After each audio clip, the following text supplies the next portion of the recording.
त्याग करे सब प्रीति भारत त्याग करे सब प्रीति स्वार्थ त्याग करे सब प्रीति।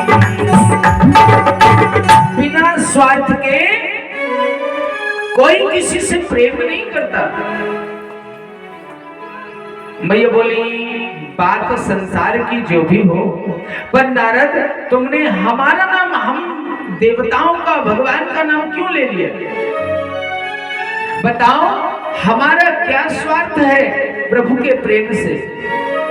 कोई स्वार्थ नहीं, हम तो निस्वार्थ भाव से प्रेम करते हैं। हमारे पास कोई स्वार्थपूर्ण व्यवहार नहीं है। नारद जी बोले मैया बात तो तुम जो कहते हो वो सही हो भगवान, ये तुम्हारी कही बात सत्य होती तो और अच्छा रहता। अब तो ज्यादा शंका आ गई पार्वती को, सत्य होती क्या, इसका क्या मतलब सत्य नहीं है। बोले भैया यही तो बात है, आप बड़ी भ्रम में हो, आपको पता नहीं है। आप जो भोलेनाथ से प्रेम करती हैं या भोलेनाथ जो आपसे प्रेम करते, ये भी स्वार्थपूर्ण है।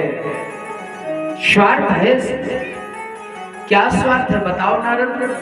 अच्छा भैया ये बताओ, आपने निस्वार्थ भाव से प्रभु से प्रेम किया तो आपने जीवन में कोई ऐसा विषय रहा जो प्रभु को ना संकेत किया हो, ना बताया हो? बोली नहीं, हमारे जीवन में ऐसा कोई विषय नहीं रहा जो मैंने प्रभु से ना श्रवण कराया, ना सुनाया। पर मैया और प्रभु ने आपको सब कुछ बताया, जीवन की अपने जीवन से परिचित कराया, अपने व्यक्तित्व से परिचित कराया। मैया बोली हाँ, ऐसी कोई बात ही नहीं है शेष जो प्रभु ने हमें ना बताई। अच्छा तो प्रभु ने ये भी बताया सब कुछ? बोले हाँ, प्रभु ने तो गुरु मंत्र भी बता दिया, जो गुरु कहते हैं गोपनीयम गोपनीयम गोपनीयम प्रयत्नतः, कोशिश करना जीवन में कभी गुरु का मंत्र किसी को ना बताया जाए, गोपनीय। पर प्रभु ने तो हमें वह भी बताया। अच्छा भैया प्रभु ने ये भी बताया होगा उनके गले में एक मुंडों की माला है, वो प्रभु ने उसके बारे में कुछ बताया? मैया सोच में डूब गई। बोली नारद लेकिन ये मुंडों की माला के बारे में नहीं बताया। अब बताओ, कुछ ना कुछ तो स्वार्थ छुपा है। नारद ज्ञानम ददाति इति नारद, नारद का मतलब क्या है? जिसकी बात कभी रद्द ना होती हो वो है नारद। जहां कहीं लड़ाई ना होती हो, नारद जी की गारंटी हो जाएगी। जिस घर की कभी लड़ाई ना बंद होती हो, नारद जी की गारंटी बंद हो जाएगी। अच्छा आपने एक बात और श्रवण की हो, ऐसा अभी तक सृष्टि में कोई ऐसा राक्षस पैदा नहीं हुआ जो नारद जी को ना डरता हो। नारद जी एक ऐसे संवाददाता थे, कहते आजकल जो संवाददाता होते ना, ऑडिटर, जो कहीं भी जा सकते हैं, आतंकवादियों के पास भी जा सकते हैं, क्यों? ये हमला तुमने कैसे किया? उनका कोई कुछ नहीं बिगाड़ता, वो किसी से डरते नहीं। नारद जी की भी यही कंडीशन थी। ये राक्षस जितने भी हुए ना, अगासुर बकासुर फलानेसुर ढिकानेसुर, वो सब डरते थे, जाने ये कहां मरवा के फिरवा दें, इनकी क्या गारंटी। नारद जी मैया से कहते हैं मैया कहां सोच में डूब गई? बोली बस नारद जान लिया, भोलेनाथ हमसे प्रेम नहीं करते। नारद जी सोच रहे हैं बस बात तो सटीक है। अब मैया देखो उसमें आप परेशान मत हो, नहीं प्रेम करते, करेंगे, चिंता क्यों करते हो, ऐसा समझाया कि और आग भड़क गई। नारद जी तो सोच लिए अब तो आग लगाई, अब तो प्रभु हम जा रहे, हमारा तो काम हो गया। नारद जी जैसे प्रस्थान किए, भोलेनाथ की आंख खुली, तारी खुली, पार्वती मैया बैठी हैं बड़ी गुस्से में। अच्छा, एक निवेदन करें, हमारे भैया लोग भी सुनेंगे। जब आप अपने घर में प्रवेश करते हैं और गृहिणी का तत्काल में कोई निर्णय न दीजिएगा, पहले उनके स्वरूप से, पहले उनके स्वभाव से परिचित होइएगा। कहीं टेंशन तो नहीं है, ये नियम है, बहनों के लिए भी एक नियम है। जैसे ही वो अपने कार्य को पूर्ण करके आए, खेती करके या दुकानदारी करके या नौकरी करके या कैसे भी, तो at a time not decision, कोई डिसीजन ना उनके ऊपर डाल दीजिएगा, वरना आप बिल्कुल बंदूक से भरी बैठी हों और वे आंख को दो फिल्म देखकर। जी नहीं, पहले स्वभाव से परिचित होइए। कहीं ऐसा तो नहीं कि तुम्हारी समस्या से बड़ी समस्या उनको और भी दिमाग खराब कर रही हो। याद रखना, तभी घर में सामंजस्य बनता है, तभी घर में प्रेम बनता है। अन्यथा पता चला कि गांव के बाहर से भैया और ज्यादा टेंशन में आए और उन्होंने अपनी टेंशन और थोप दी। पहले स्वभाव से परिचित होना। एक लोटा पानी, एक गिलास पानी दो, पानी पीने के बाद फिर उनको देखें कि ये रिलैक्स है, फिर आप अपनी बात बोल सकते हो। लड़ना है तो फिर लड़ लो ना, क्या दिक्कत है। एक लड़ाई तो लोग बर्दाश्त कर लेंगे, डबल लड़ाई कोई बर्दाश्त नहीं कर सकता। भगवान भोलेनाथ ने देखा पार्वती मैया थोड़ी उद्विग्न थी, परेशान थी, टेंशन में थी। भोलेनाथ कहते क्या बात है देवी, बड़ी परेशान है। बोली प्रभु जी पहले ये बताओ आप हमें प्रेम कितना करते हो। अच्छा, ये प्रश्न देखो कैसा अद्भुत प्रश्न है। प्रेम किसी ने आकलन कर पाया आज तक? प्रेम क्या आकलन की चीज है? जी नहीं, प्रेम आकलन की नहीं, प्रेम तो अनुभव की चीज है। प्रेम भाई कोई बता सकता है साहब कितना प्रेम करते हो? क्या कहेंगे 5 किलो, 3 किलोमीटर? जी नहीं, प्रेम अनुभव का विषय है, प्रेम बताने का विषय नहीं। भोलेनाथ हंसने लगे, देवी ये कैसा प्रश्न किया आपने कि हम कितना प्रेम करते हैं, ये तो अनुभव का विषय है। आप तो अपने विषय में भाई जानते हैं कि हम कितना प्रेम करते हैं। प्रेम की एक ऐसी भाषा है जो बिन बोले ही सब कुछ कह देती है।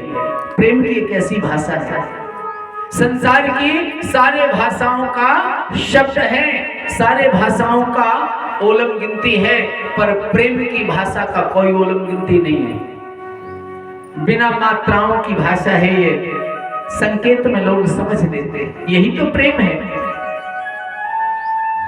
जहां लोग कहें, भाई मैं दुनिया की सच्चाई बता रहा हूं, जहां लोग कहें भैया यार तुम्हें हम बहुत चाहो, जान लो जो बिल्कुल नहीं चाहो, क्योंकि प्रेम कहने का विषय है ही नहीं। लोग नहीं कहते भैया तुम्हारे बिना हम मर से सांसों की सो सब में पहली लकैया वही खो देने, वो नहीं मरेगा। याद रखिएगा, ये लोग कहते हैं तुम्हारे बिना हम ऐसे, ये सब कहने का विषय। भोलेनाथ कहते हैं देवी प्रेम तो अनुभव किया होगा। बोले अनुभव क्या किया? आज मैंने अनुभव कर लिया, आप हमें प्रेम नहीं करते। अच्छा, कैसे अनुभव किया ये बताओ, आपने आज तक हमें कोई बात छुपाई? भोलेनाथ कहते हैं देवी कुछ प्रसंग ऐसे होते हैं जिनको छुपाने से ही प्रेम प्रदर्शित होता है। कुछ प्रसंग ऐसे, कुछ बातें छुपानी चाहिए। जिन प्रसंगों को लेकर परिवार में लड़ाई शुरू हो जाए, मतभेद शुरू हो जाए, ऐसे प्रसंगों को छुपा लो। आपकी अगर सासू माँ ने आपको कुछ भला बुरा बोल दिया है, अपने पति से छुपा लो। क्यों? क्योंकि इसमें परिवार में मतभेद शुरू हो जाएगा। विचार करिए, आपके परिवार में, आपके भाई भाई में कोई मतभेद प्रारंभ न हो जाए, ऐसा विषय छुपा लेना चाहिए, पाप नहीं लगता। देवी बताओ, बोले प्रभु आपने ये जो गले में माला पहने हैं उसकी कहां से आई है, आपके मुंडों की माला? भोलेनाथ हंसने लगे, बोले देवी हमने जानबूझ के आपको ये विषय नहीं बताया। क्यों? क्योंकि देवी अब मैं क्या बताऊं ये मुंड किसके हैं, तो बताओ ना। बोले देवी ये मुंड आपके ही है। हमारे? क्यों? बोले क्यों क्या? तुम संसार में आई और शरीर छोड़कर चली गई, हम तो इतना प्रेम करते थे कि तुम्हारे मुंड को काट के ही पहन लिया। राधेश्याम, पार्वती को तो अब एक और शंका हो गई। क्या? बोली प्रभु जी अब तो और ज्यादा परेशानी है हमें, हम इतनी बार मर गए। हाँ बोले गिन लो, 108 तो हो ही गए। बोले प्रभु और आप ज्यों की त्यों, हम इतनी बार। बोले ये बात तो सत्य है, हम अजय हैं। बोले प्रभु आपको ये औषधि मिली कहां जिससे आपको कुछ नहीं हुआ और भाई हमें वो औषधि मिल जाए जिससे हम भी ना मरे। हाँ बोले ना, तो बोले ऐसा हो सकता है। कैसे प्रभु? बोले तुम एक बार मेरे भगवान की कथा सुनो, देखो कितनी प्यारी बात है। वही कथा मैं सुना रहा हूं आपको। अच्छा किए मन ने बुरा ना मानिए, लेकिन कथा सुनने के बाद फिर कोई मरता नहीं है। इस बात की मैं गारंटी देता हूं। आप कहोगे महाराज हाँ मरोगे नहीं, तर जाओगे। मरोगे नहीं। मरना दो प्रकार का होता है ना? एक मर जाओगे तो भूत बन जाओगे या पुनः इस संसार में आना पड़ेगा, ये गलत है। बोले एक मरने के बाद फिर तर जाओगे। तो भागवत सुन के तर जाते हैं साहब, तरना तो सब चाहेंगे ना, यही तो है। कहते हैं पार्वती देवी एक बार कथा सुन लो। अब तो बड़ी उत्कंठा हुई, प्रभु अरे जब ऐसी औषधि किसी को मिले तो रोटी ना खाते बने साहब, हमें तो वो कथा सुनो जिससे हम मर ना जाए। कौन नहीं चाहेगा कि बताइए। हमसे तो कोई कहे महाराज हम तुम जीवन में कभी नहीं मरोगे, ऐसी हम तो साहब हर चीज छोड़ के चले जाए बाकी संग। बुरा ना माने, आनंद लीजिए। अब तो देवी पार्वती बड़ी प्रसन्न है। प्रभु बोले तो एक काम करते हैं, कहीं एकांत देखते हैं जहां आप तुम्हें कथा सुनाए। और कहां पहुंचे? अमरनाथ की गुफा पर, जहां पर अमरनाथ के दर्शन होते हैं। पहुंचे, देवी विराजमान है। देवी विराजमान। अब तो भोलेनाथ बोले देवी सुनो मैं एक निवेदन करूं, मैं कथा कहूंगा पर मैं कथा के रस में ऐसा डूब जाता हूं जैसी हमें भगवान की कथा मुंह पर आती है फिर हम सब कुछ भूल जाते। यही तो परम वैराग्य है। कथा सुनते समय भी सब कुछ भूल जाना चाहिए ना। गैया भैंसे याद रखियो जब तक कितने बैठे ना, दूध का दही की मटकी याद रखना ना, माए को याद रखियो। निवेदन करेंगे पूर्ण बैरागी बन जाओ तब कथा में आनंद आएगा। और अगर दिमाग धरो हो चंदेरी और बॉडी हो मन और शरीर दोनों चाहिए तब कथा में आनंद आएगा। बॉडी इतने हो शरीर इतने हो मनीराम घूम रहे कितने चंदेरी, कथा में आनंद नहीं आएगा। पार्वती से कहते हैं देवी सुनो कथा में आनंद आएगा पर कब? जब आप मन से एकाग्रचित हो जाओगे। हाँ बोले महाराज हम बिल्कुल एकाग्रचित हैं। बोले सुनो देवी, और मैं तो आंखें बंद करके भाव विभोर होकर के कथा कहता हूं। ऐसा अगर करुण कथा आए तो मैं तो रोता हूं साहब। जब करुण कथा आए तो मेरी आंख से आंसू झरते हैं, और देवी जब हास्य कथा आए तो मैं तो फिर ढिला करके हंसता हूं। ऐसा ही श्रोता को करना चाहिए। भोलेनाथ कह रहे हैं, भोलेनाथ नहीं कह रहे हैं क्या? बोले जब हंसी की कथा आए तो खूब हंसो, ठहाके मार के हंसो, और जब करुण कथा आए तो हृदय से रो लो। यही तो कथा का सार है। हम आप रामायण करवाते हैं ना, करते अखंड रामायण होती है। अखंड रामायण हमें तो अच्छी लगती है, पर एक निवेदन करें, पद्धति बड़ी अजीब सी है, गड़बड़ है। कैसे? अखंड रामायण चले घर पे, और पूज्यपाद संत गोस्वामी तुलसीदास जी महाराज ने लिखा है क्या?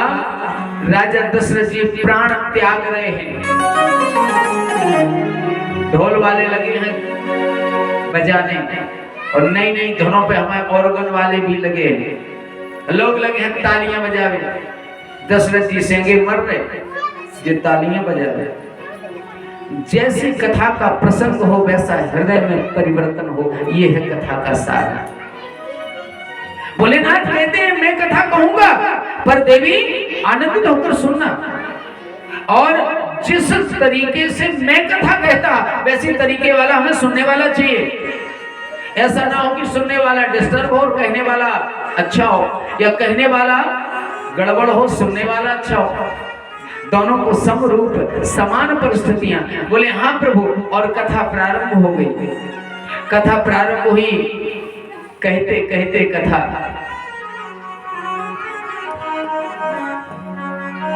विचार करना,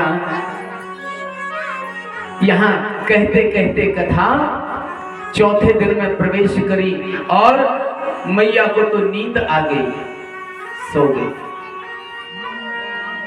सो गई। जब 7वें दिन की कथा समाप्त हुई, उसी समय जोर से जयकारा लगाई, बोलिए कृष्ण कन्हैया लाल की जय हो। मैया उठी, हम प्रभु फिर क्या हुआ? जब भगवान गोपियों के पास उद्धव को भेजा कन्हैया ने, तो क्या हुआ प्रभु? भोलेनाथ बोले ये उद्धव कहां से आ गए, ये गोपियां कहां से आ गई? यहां तो मैंने कथा समाप्त कर दी थी।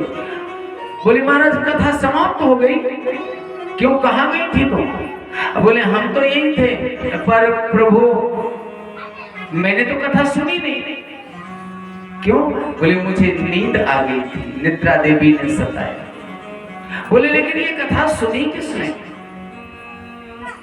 वहां पर एक पक्षी का अंडा रखा डला था, उसमें जीव का प्रादुर्भाव हुआ, वही अंडे से सुखदेव जी का प्राकट्य हुआ। अब तो भोलेनाथ ने सुखदेव को मारना चाहा, इसने कथा सुनी। क्यों? कथा सुनने वाले को मारना चाहिए? बोले नहीं, नियम के विरुद्ध कथा सुनी। कथा सुनने का एक नियम है। सामने बैठकर कथा सुनो व्यासपीठ पे, और सुखदेव जी सुन रहे थे व्यासपीठ के पीछे से, ये वेद की चोरी कही है। भोलेनाथ मारना चाहे, पर वो तोता उड़ गया, और उड़कर कहां पहुंचा? कहते हैं बंधुओं, जहां पर व्यास जी महाराज का आश्रम था, उनकी पत्नी झाड़ू लगा रही थी। उसी समय उन्हें उबासी आई, जम्हाई आई, मुंह बाया, तोता उनके पेट में प्रविष्ट हो गए। अब तो भोलेनाथ खड़े दरवाजे, कभी ना कभी तो निकलेगा, खड़ा होगा राधे श्याम, कभी ना कभी तो बाहर निकलेगा।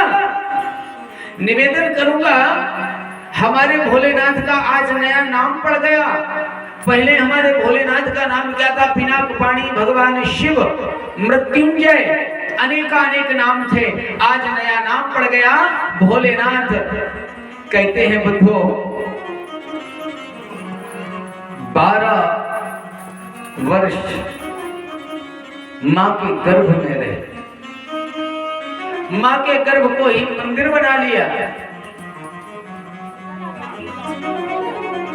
भोलेनाथ 12 वर्ष खड़े हैं व्यासी महाराज के आश्रम के दरवाजे। व्यासी महाराज कहते हैं, अरे प्रभु आप यहाँ खड़े हो, आपके तो मैं दर्शन करता हूँ हर समय, पर प्रभु आपका किसी भी प्रकार से ध्यान हमारी ओर नहीं गया। भोलेनाथ बोले, मेरा ध्यान उसकी ओर है जिसने मेरे वेद की चोरी की। कौन? बोले, तुम्हारी पत्नी के गर्भ में है। मैंने देवी को कथा सुनाई और ये कथा व्यासपीठ के पीछे से इसने सुनी, अमर कथा, मैं इसे मार दूंगा। व्यासी महाराज कहते हैं, प्रभु मार दोगे, पर उसने कथा कौन सुनी? अमर कथा, वो तो वैसे भी अमर हो गया। और प्रभु वो अब मरने के योग्य नहीं है। भाई जिसने कथा सुनी वो मारने के योग्य नहीं है। भोलेनाथ बोले, ये तो मैंने सोच, बोले इसलिए तो मैं कह रहा हूं कि आप जैसा भोलेनाथ दुनिया में कौन होगा? आप जैसा भोलेनाथ कोई हो ही नहीं सकता।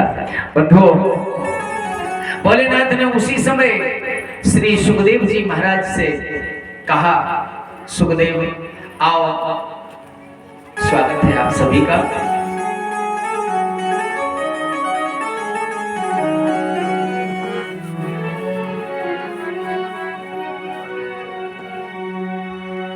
ठाकुर जी की परंपरा सभी विद्वानों पर बनी रहे।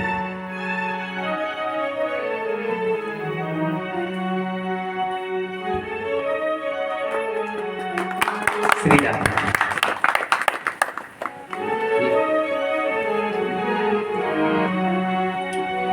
और एक उसमें चंदन लेकर हमारे भैया सबको लगाइएगा।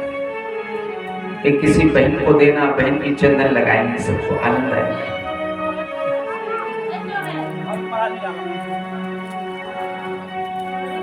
भोलेनाथ कहते हैं, अरे सुखदेव आ जाओ बाहर, तुम्हें संसार की कोई माया नहीं व्यापेगी। सुखदेव जी बोले, मैं बाहर बाद में आऊंगा, पहले एक निवेदन करूंगा।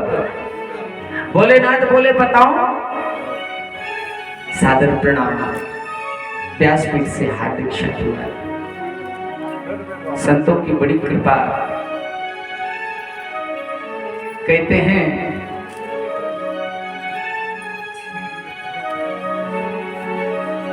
हरि की कथा में संतों के दर्शन हो, बड़ा आनंद है बंधुओं। ठाकुर जी की परम कृपा से ही संत दर्शन मिलते हैं। रामायण में एक बहुत अच्छा विषय बाबा तुलसीदास जी ने लिखा है। याद आया हमें संत प्रवर के दर्शनों के बाद, याद आया, सुत दारा अरु लक्ष्मी पापी के भी होए। लिखा है रामचरितमानस में, क्या? सुत दारा अरु लक्ष्मी पापी के भी होए, और क्या नहीं? बोले, संत समागम हरि कथा तुलसी दुर्लभ दो। संत के दर्शन और हरि की कथा, ये दो इम्पॉसिबल, कठिन है। अगर मिली है तो हरि की कृपा मानिएगा। बोलिए संत समाज की जय हो। थोड़ा और जोर से बोलिए ना, कृष्ण कन्हैया लाल की जय हो। आप लोग नहीं बोलती, मना कर दिया क्या बहू में? कौन कौन की बहू ने कही थी कि अम्मा होते जे नहीं बोलियो? हाथ उठाओ, बोलियो। बोल का नहीं, आप अम्मा नहीं बोल रही, बगल की जोर से बोलना। बोलिए भागवत महापुराण की जय हो। बंधुओं, ठाकुर जी की परम कृपा आप सब पर बनी रहे।